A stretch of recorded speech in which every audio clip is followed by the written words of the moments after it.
اعوذ باللہ من الشیطان الرجیم بسم اللہ الرحمن الرحیم رب اشرح لی صدری ویسر لی امری واحلل عقدۃ من لسانی یفقہوا قولی۔ ریاض الصالحین حصہ اول۔ اس بات کا بیان کہ لوگوں پر احکام جاری ان کے ظاہری حالات پہ کیے جائیں گے اور ان کے باطنی حالات کا معاملہ اللہ کے سپرد ہوگا۔ اللہ تعالیٰ نے فرمایا تو اگر وہ توبہ کر لیں، نماز قائم کریں اور زکوٰۃ دیں تو ان کا راستہ چھوڑ دو۔ فائدہ مطلب یہ ہے کہ کفر اور شرک سے توبہ کر کے اگر کوئی انسان مسلمان ہو جائے اور ظاہری طور پر وہ احکام و فرائض اسلام کی پابندی کرے تو پھر اس سے کسی قسم کا سوال نہیں کیا جائے گا۔ اگر وہ منافق کے طور پر ایسا کر رہا ہے یا دکھاوا یا کوئی اور مقصد اس کے سامنے ہے تو یہ چونکہ باطنی یعنی اندرونی معاملہ ہے، اسے اللہ کے سپرد کر دیا جائے گا، کیونکہ وہی دلوں کے حال سے واقف ہیں۔ کوئی دوسرا انسان کسی کے دل میں جھانک کر نہیں دیکھ سکتا۔ پھر بھی اس میں وہ لوگ شامل نہیں ہیں جو مسلمان تو کہلانے پر آگرہ کریں لیکن ضروریات دین میں سے کسی چیز کا وہ انکار کریں، کیونکہ ضروریات دین کا انکار کفر ہے، جیسے ختم نبوت کا انکار، حدیث سے انکار، جنت اور جہنم اور ملائکہ کے وجود کا انکار جو نص صریح سے ثابت ہیں۔ ایسے لوگ اسلام سے خارج ہوں گے اور ایک اسلام ملک میں ایسے لوگوں کا شمار مرتدین میں ہونا چاہیے، نہ کہ مسلمانوں میں۔ حضرت ابن عمر رضی اللہ تعالی عنہ سے روایت ہے کہ رسول اللہ صلی اللہ علیہ وسلم نے فرمایا، مجھے حکم دیا گیا ہے کہ میں لوگوں سے قتال یعنی جہاد کرتا رہوں یہاں تک کہ وہ اس بات کی گواہی دیں کہ اللہ کے سوا کوئی معبود نہیں اور محمد رسول اللہ صلی اللہ علیہ وسلم رسول ہیں۔ اس توحید اور رسالت کے اقرار کے بعد وہ نماز قائم کریں اور زکوٰۃ ادا کریں۔ جب وہ ایسا کر لیں گے تو وہ مجھ سے اپنے خون اور اپنے مال محفوظ کر لیں گے سوائے حق اسلام کے، یعنی مالوں میں سے صرف زکوٰۃ وصول کی جائے گی، اور اگر کسی کو ناجائز قتل کر دے گا تو قصاص میں اسے قتل کیا جائے گا، اور ان کے باطن کا حساب اللہ کے سپرد ہے۔ بخاری و مسلم۔ فائدہ اس حدیث میں ایک تو جہاد کا مقصد اور اس کی منشا کا بیان ہے، اور وہ یہ ہے کہ دنیا سے کفر و شرک اور طاغوت کو عبادت اور حکومت کا خاتمہ۔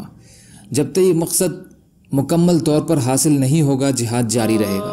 اسی لیے ایک حدیث میں فرمایا گیا ہے کہ جہاد قیامت تک جاری رہے گا۔ اس کے علاوہ حدیث میں الناس یعنی لوگوں سے مراد مشرکین اور بتوں کے پجاری ہیں، کیونکہ دوسری نصوص سے اہل کتاب کے لیے اپواد ثابت ہے کہ اگر وہ جزیہ دے کر اہل اسلام کی ماتحتی میں رہنا پسند کریں تو ان سے قتال کی ضرورت نہیں ہے۔ البتہ مشرکین کے لیے ایک ہی صورت ہے کہ وہ یا تو اسلام قبول کر کے ایک اللہ کے پرستار بن جائیں ورنہ لڑائی کے لیے تیار رہیں، اور مسلمانوں کی ذمہ داری ہے کہ ان سے جہاد کر کے کفر و شرک کا خاتمہ کریں اور اللہ کی توحید کا جھنڈا ہر جگہ لہرائیں۔ اس حدیث میں ان لوگوں کا واضح کھنڈن ہوتا ہے جو اسلام کے نظریے جہاد کو دھومل کرتے اور کہتے ہیں کہ اسلام میں صرف دفاعی جنگ ہے۔ یہ معذرت خواہانہ انداز ہے۔ دفاعی جنگ تو ہر ملک اور قوم کو مجبوراً لڑنی پڑتی ہے، اس کے جواز میں کسے شبہ ہو سکتا ہے؟ اسلام کا اصل کام تو یہ ہے کہ اس نے دفاعی جنگ کے علاوہ اعلیٰ کلمت اللہ کے لیے مسلمانوں کو جنگ کرنے کا حکم دیا ہے۔ کفر اور شرک اور طاغوت کی حکمرانی تاریکی ہے، گمراہی ہے اور ظلم ہے۔ اسلام کا مقصد دنیا سے تاریکی، گمراہی اور ظلم کا خاتمہ اور لوگوں کو لوگوں کی بندگی سے نکال کر اللہ کی بندگی کی راہ پر لگانا اور انہیں انصاف مہیا کرانا ہے۔ دنیا کے جس علاقے میں بھی غیر اللہ کی بندگی اور ظلم کے جہالت کا اندھیرا ہوگا اس کے خاتمے کے لیے مسلمانوں پر جہاد کرنا ضروری ہے۔ جہاد کی ایک تیسری قسم یہ ہے کہ جہاں مسلمان کفار کے ظلم و ستم کا نشانہ بنے ہوئے ہوں انہیں کفار کے پنجے سے نکالنے کے لیے کافروں سے جہاد کیا جائے۔ مسلمان جب تک یہ فریضہ جہاد ادا کرتے رہیں اسلام بھی دنیا میں غالب رہا اور مسلمان بھی سربلند رہے، اور جب سے مسلمان اس فریضے سے غافل ہوئے ہیں اسلام بھی محکوم ہو کر رہ گیا ہے اور مسلمان بھی ذلیل و خوار ہو رہے ہیں۔ مانو جہاد ہی میں اسلام کے غلبے اور مسلمانوں کی قوت اور استحکام کا راز چھپا ہے۔ کاش مسلمان اس نقطے کو اپنے بزرگوں کی طرح سمجھیں۔ دوسری بات اس حدیث میں یہ بیان کی گئی ہے کہ قبول اسلام کے بعد ہر مسلمان کی جان و مال محفوظ ہے۔ البتہ اسلام کے احکام ان پر لاگو ہوں گے جس میں ایک حکم ان کے مالوں میں سے زکوٰۃ وغیرہ کی ادائیگی ہے، اسی طرح اگر وہ کسی مسلمان کو ناجائز قتل کر دیں گے تو قصاص میں انہیں بھی قتل کیا جائے گا، یا یہ کہ مقتول کے ورثہ معاف کر دیں یا دیت قبول کر لیں۔ تیسری بات یہ بیان کی گئی ہے کہ اگر کسی انسان نے اسلام قبول کر لیا ہے تو اس پر اس کے ظاہری حالات کے مطابق احکام اسلام کا اجرا ہوگا، اس کے باطن کو نہیں کریدا جائے گا۔ اگر اس کے دل میں کھوٹ یا کوئی اور مقصد اس کے سامنے ہے تو جب تک اس کا صحیح ثبوت مہیا نہیں ہوگا اس کے خلاف کارروائی نہیں ہوگی اور اس کے باطن کا معاملہ اللہ کے سپرد ہوگا، یعنی اللہ تعالیٰ ہی قیامت والے دن اس کا فیصلہ فرمائیں گے۔